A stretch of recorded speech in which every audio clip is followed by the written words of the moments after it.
You've joined us for another deep dive. This week, we're digging into a really interesting set of documents you sent over. It's all about the economic buzz in Ghana, specifically from April 7th to the 12th, 2025. That's right.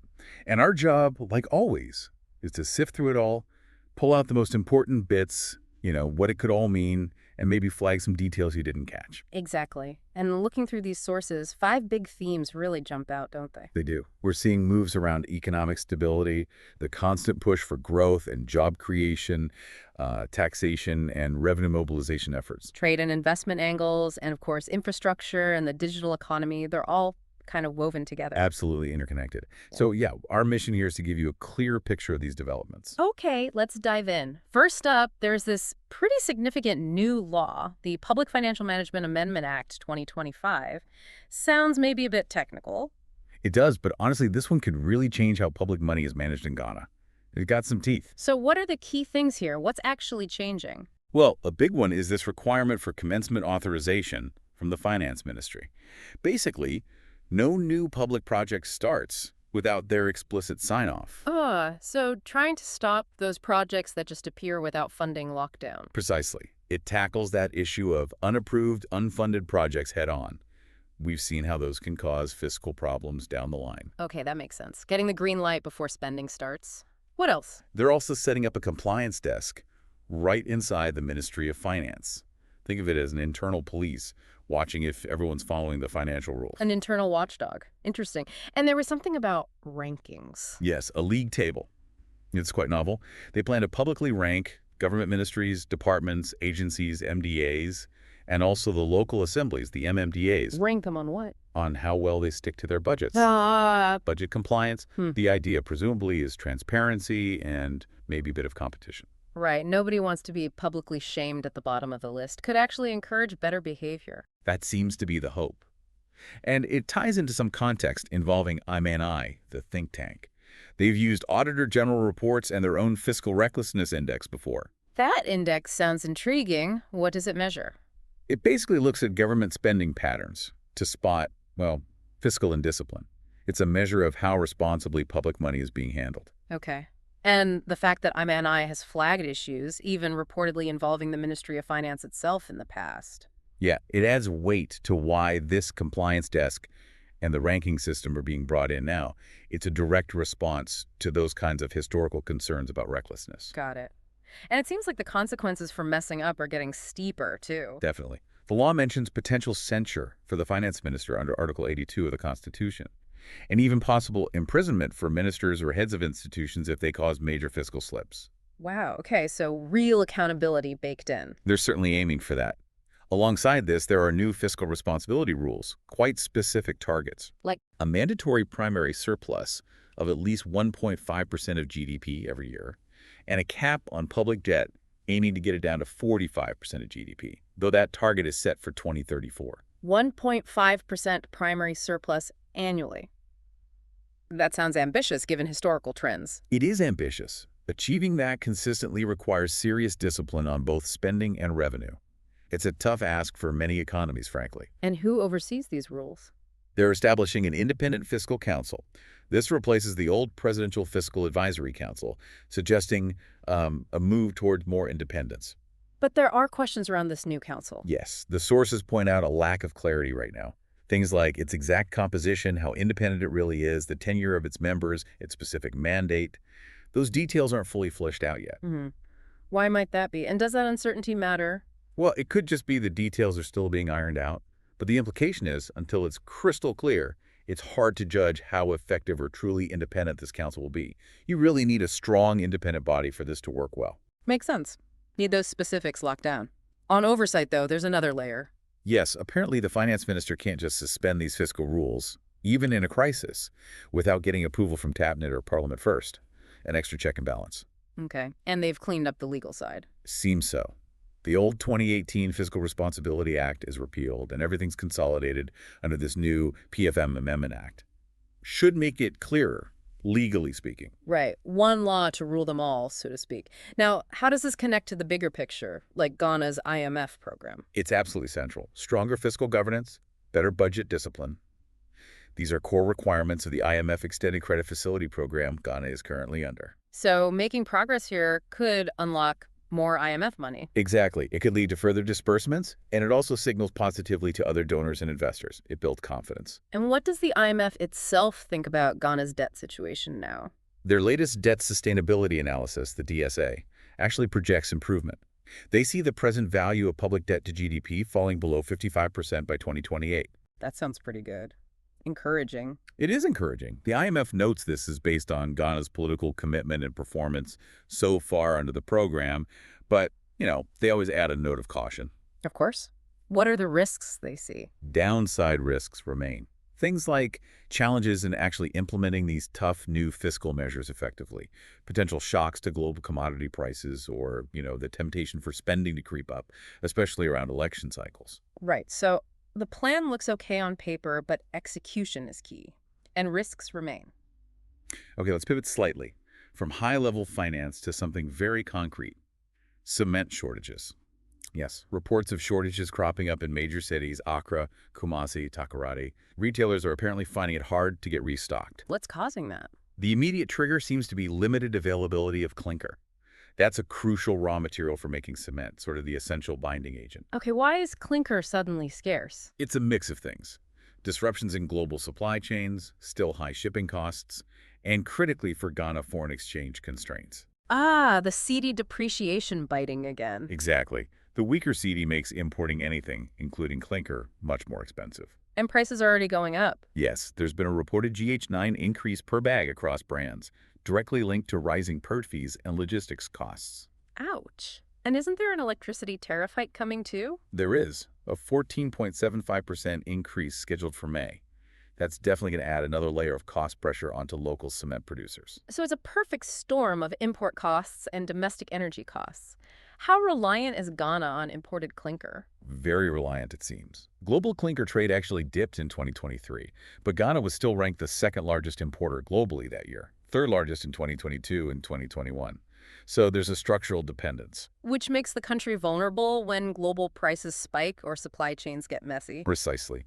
And forecasts suggest global clinker prices might rise further, so this pressure isn't likely to disappear quickly. Now, I read something about a new legislative instrument, an LI, for the cement industry. Can that help? Well, the LI aims for fairness and transparency in pricing, which is good.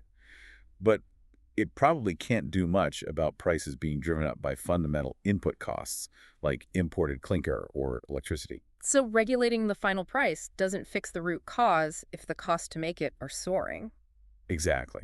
Trying to cap prices without tackling those input constraints could even backfire, potentially making the shortage worse if producers can't cover their costs. What are the wider economic ripple effects if this shortage continues? It could really put the brakes on things. You're looking at inflationary pressure in construction, real estate, even manufacturing, potential delays to infrastructure projects, housing developments.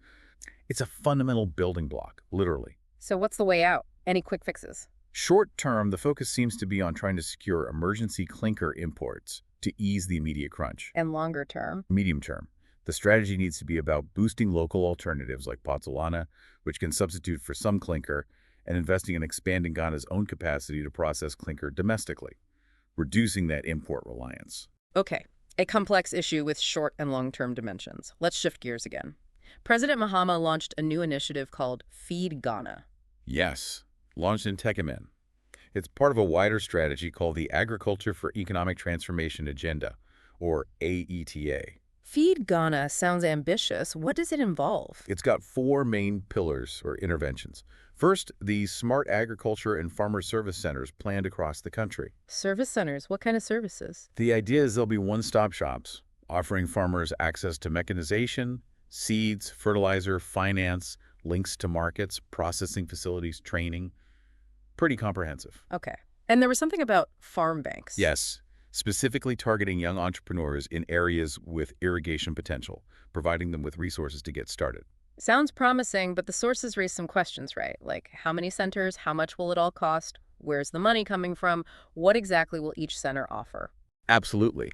Those practical details are crucial. The scale, the funding, the specific services that will determine the real impact and fairness. We need more clarity on those points. Definitely. What are the other parts of Feed Ghana? Second, there's a grains and legumes development project aiming to seriously scale up production of maize, rice, soybean, sorghum, enough for local food, processing, maybe even export. Sorghum, any specific reason for highlighting that? Yes, the source mentioned a specific focus on sorghum for the brewing industry, meeting local industrial demand. Interesting. Okay, what's third? A vegetable development project, nicknamed Eurydia. This focuses on reducing vegetable imports by promoting things like greenhouse farming controlled environments and also urban and peri-urban farming. Think school gardens, household plots. Getting people growing closer to home. And the fourth part. That's institutional farming, encouraging schools, especially senior high schools that have land, to get into crop and livestock farming. Why schools? Two main goals, it seems. Improve the quality of meals served in schools while cutting costs, and also support livestock raising for the National School Feeding Program. Okay, so it's a pretty wide-ranging agricultural push. And agriculture is still massive for Ghana's economy and workforce. Hugely important. Employs a large chunk of the rural population, big part of the workforce, and there's potential for growth. But it faces challenges too. Like food prices. Inflation's been high. Exactly. Food inflation was still high, around 28.1% in March 2025, and the drought in 2024 didn't help, leading to more food imports. So Feed Ghana aims to tackle these issues, boost productivity, increase self-sufficiency, get youth involved, link farms to institutions. That's the objective. But, like any big plan, success depends on critical factors. Such as? Effective implementation on the ground, making sure it's resilient to climate change, ensuring farmers can actually sell what they grow. Market access is key. And having solid monitoring and evaluation to see what's working and what's not. And importantly, learning from past experiences. The sources mentioned the Planting for Food and Jobs program, PFJ. Yes, that's crucial. PFJ faced some well-documented hurdles. Things like farmers struggling to get credit, issues with adopting new techniques across the whole value chain, budget limitations, not enough focus on storage. And the second phase of PFJ reportedly had a delayed impact, which might have even contributed to rising food prices. That connection was suggested.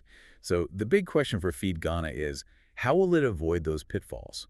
How will it ensure farmers can access credit, for instance? Maybe linking up with existing financing schemes, like GERSAL. Exactly. Integrating with something like the Ghana Incentive-Based Risk-Sharing System for Agricultural Lending, GERSAL, could be vital to improve credit access. Learning from PFJ's gaps is non-negotiable if Feed Ghana is to succeed where PFJ perhaps fell short. Right, avoid repeating mistakes. Okay, Yep. let's move to another topic hitting consumers directly. Utility tariffs, electricity and water going up again in May. Yes, that's confirmed.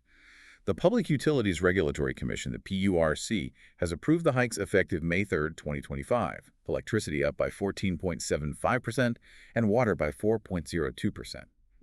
Why the increases this time? The PURC points to the usual suspects, mainly changes in the CD dollar exchange rate and inflation. Those are the big drivers. Also factored in are the mix of power generation sources and fuel costs, mostly natural gas. So, largely reflecting those macroeconomic pressures we keep talking about, but wasn't there something else specific mentioned about arrears? Yes, a very significant factor this time is the need for the utility companies to recover past debts. They need to claw back 50% of a huge GHS 976 million revenue shortfall from 2024. Wow, nearly a billion CDs short, and they're recovering half of that now. That's the plan. The PURC decided to spread it out, recover 50% now and the other 50% later, trying to soften the blow on consumers, presumably, while still keeping the utilities afloat. It's a balancing act, isn't it? And this is tied into the IMF commitments, too. It is. The IMF program includes commitments for quarterly tariff adjustments. Plus, there were extra costs from buying emergency liquid crude oil, LCO, because the West African gas pipeline, WGP, had that shut Whoa. down. So, a mix of factors converging again. What does this mean for ordinary people and businesses? Well, several potential impacts. First, inflation risk. Higher utility bills feed directly into the CPI, and it could have knock-on effects, pushing up prices for food, transport, manufactured goods. Second-round effects, yeah, and businesses. Particularly tough for energy-intensive sectors. Think cold storage, manufacturing, hotels, big retail. Their margins get squeezed. They either absorb the cost, hurting profits, or pass it on to consumers, adding to inflation. And households, especially lower-income ones. It's a direct hit to the cost of living, a tangible increase that makes budgets tighter and could worsen financial stress for many families. It highlights that tricky trade-off. If tariffs are too low, the utilities struggle, service suffers, investment lags. If they're too high, consumers and the economy suffer. Exactly. Which really puts the spotlight back on the utilities themselves. ECG for power, GWCL for water. They need to become more efficient. Urgently.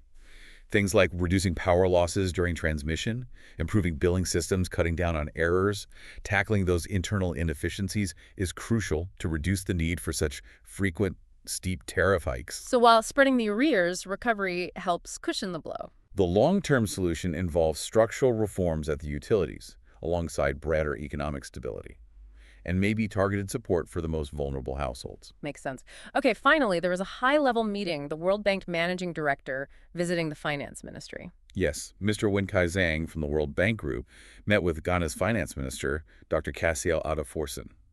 These meetings often signal strategic alignment or future plans.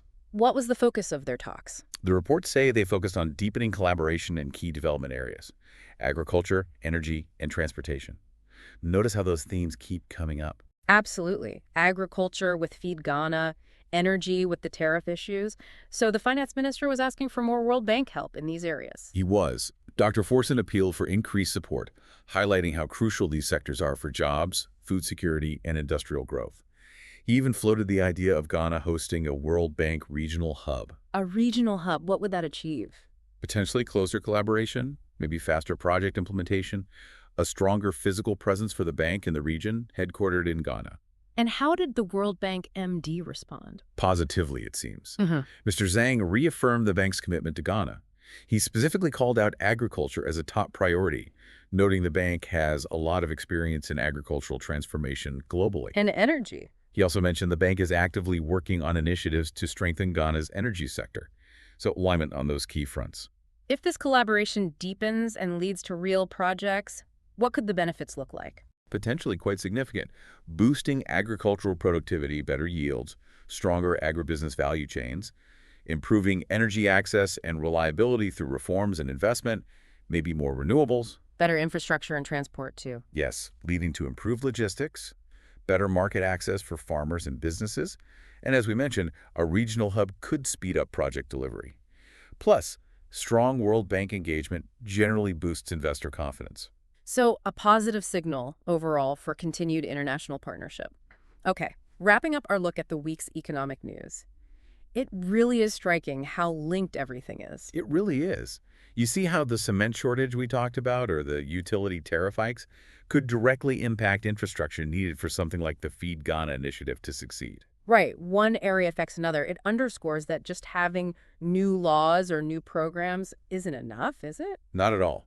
Effective implementation, consistent follow-through, and really tackling those deep-seated structural issues like import dependency or utility inefficiency, that's what's needed for genuine long-term stability and growth. That feels like the key takeaway. Really appreciate you helping us unpack all of that today. It's been very illuminating. Glad to be here. Always interesting to connect the dots.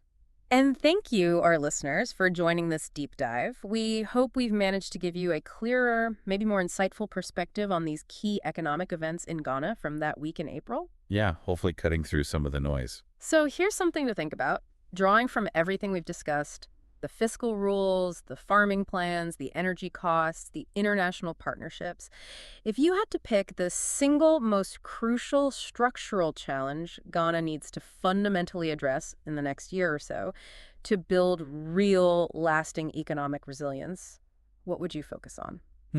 That's a tough one. Lots of contenders. It is something for you all to ponder. Keep exploring these topics. Keep asking questions. Definitely. And with that, we'll wrap up this deep dive. Thanks for tuning in.